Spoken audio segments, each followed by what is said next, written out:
Lee Carsley is in line to take over as interim senior England manager for the next month's Nations League matches against Republic of Ireland and Finland. And that really allows the FA to continue what they're doing at the moment, which is a pretty exhaustive process to find a long-term successor to Gareth Southgate. Now, Southgate resigned 3 weeks and 1 day ago. The next England manager has to name a squad for those Nations League games in 3 weeks and 1 day's time. So we're slap bang in the middle here right now. And that isn't an awful lot of time. The FA don't want to rush this process, absolutely. So my understanding is that the FA are minded to give Carsley, who's currently the England under-21s manager, of course, the senior role on a short-term basis so they can continue that period of due diligence, which they're determined to take their time over. No comment at all from the FA. They've made it clear they won't make any comment on this until the process is completed and they've appointed a new boss. But let's just remind you of what the Chief Executive, Mark Bullingham, said last month. He said, our UEFA Nations League campaign starts in September and we have an interim solution in place if it is needed.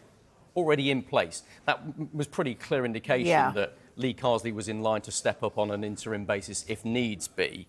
And they'd already spoken to him about it, I understand. Now, look, I've been told that the FA have yet to speak formally to any of the candidates on their shortlist, or many of the candidates on their shortlist, which I think is another indication of just how deliberate the FA are being here and how they're going to take their time over this one. Yeah.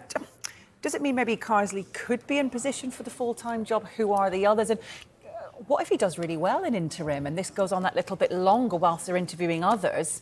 Does that change his position? It does. And look, I think you have to remind people this is the process that Gareth Southgate went through when he was given the senior men's England job.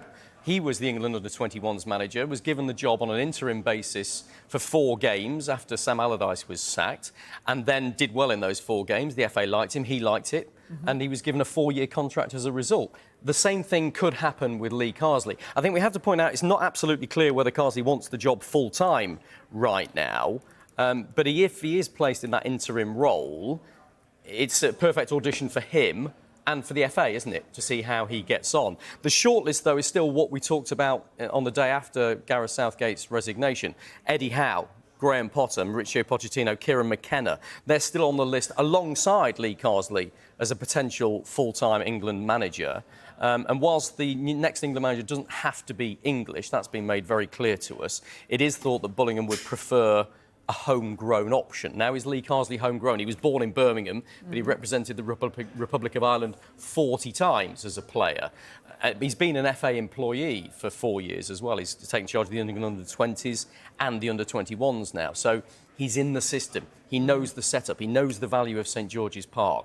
So I think overall, we shouldn't be surprised by this. It's not huge breaking news, I don't think. Credit to The Telegraph, we should say, who got this story first this morning. But it's kind of what we expected. We knew the FA would take their time. We knew they would carry out an exhaustive process. They're going to do thorough due diligence on every single candidate before they make a decision.